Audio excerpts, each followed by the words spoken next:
The fifth most intriguing game this weekend in the college football circuit is Stanford and USC. USC traveling to the Farm, actually. That game will be 7:30 Eastern time on ABC. Ironically enough, everyone's talking about SC, things being different there. Well, good news is because if you're SC, you don't like playing Stanford. Struggled.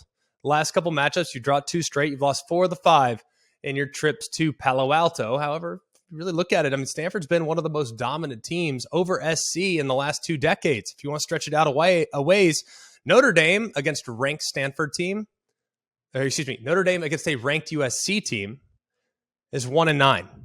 Stanford's actually the only team with the winning record against a ranked USC team. So that's in the last 2 decades. So take it what you will.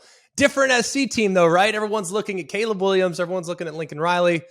And if you look at what Caleb Williams did last week, he was phenomenal. 19 and 22, 249, couple touchdowns, completed 86% of his passes. I'd say that's pretty good, right? Highest completion percentage of any USC player since Matt Barkley in 2012. It's been a while since we've seen a performance like that. Matt Barkley that day, by the way, 19 of 20 against Colorado. So a pretty good performance, of course. One element that you need to watch here when it comes to USC's offense, Caleb Williams over the last couple of years, he's been one of the best in college football in being able to extend plays. He holds the ball longer than just about anybody in the country.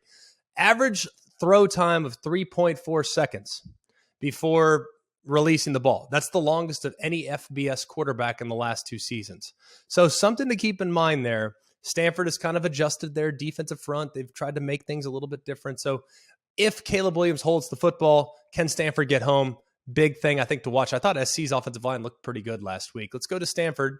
One of the best teams in the FBS in the first 6 seasons under David Shaw. However, they've really struggled in the last 2 years. We all know that their defense has been a massive problem. They ranked last in scoring defenses among the Pac-12 teams, allowing over 32 points per game last year. They struggled to force turnovers as well. They had only 9 turnovers forced. You heard that right. Only 9 turnovers forced in 2021. That was 124th in the FBS. Stanford, 9 turnovers forced.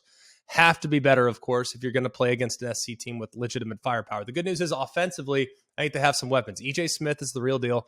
He is Emmitt Smith's son. And he took 187 yards to the house on his first offensive play from scrimmage last week.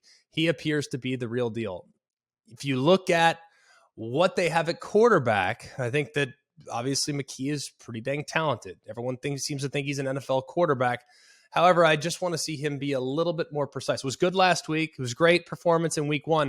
He's got to be more precise against quality competition. Big game. About an 8-point spread, ironically enough, opened at 10.5, all the way down to 8. I like SC in this game. I think SC is further along than I even originally thought coming into it. Their offensive line looked better. Their defense looked pretty good.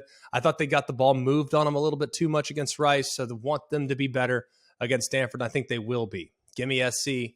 Feel really good about the Trojans in this spot.